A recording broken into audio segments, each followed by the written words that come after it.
આપનું સ્વાગત છે। દેવગઢ બારિયા વિધાનસભા બેઠકના ધારાસભ્ય અને રાજ્ય સરકારના પંચાયત અને કૃષિ રાજ્યમંત્રી બચુભાઈ ખાબડ દ્વારા દેવગઢ બારિયાના મંદિરોમાં સફાઈ અભિયાન હાથ ધરવામાં આવ્યું હતું। ભારતીય જનતા પાર્ટી અયોધ્યામાં ભગવાન શ્રી રામના મંદિર નિર્માણના એજન્ડા સાથે સત્તામાં આવી હતી, ત્યારે ભગવાન શ્રી રામની જન્મભૂમિ અયોધ્યામાં મંદિર નિર્માણનું કાર્ય હવે પૂર્ણતાના આરે છે। આવનાર 22મી જાન્યુઆરીના રોજ અયોધ્યા ખાતે ભગવાન શ્રી રામની નવીન મંદિરમાં પ્રાણ પ્રતિષ્ઠા થવાની છે। ત્યારે દેશના વડાપ્રધાન નરેન્દ્ર મોદીએ દેશના તમામ તીર્થ સ્થળો અને મંદિરોમાં સ્વચ્છતા અભિયાન ચલાવવાનો એક અભિગમ અપનાવ્યો છે।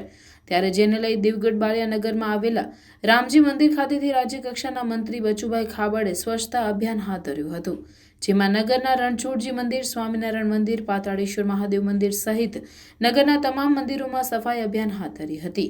આ સફાઈ અભિયાનમાં સ્થાનિક નગરજનો તેમજ નગરપાલિકાના કર્મચારીઓ મોટી સંખ્યામાં હાજર રહ્યા હતા।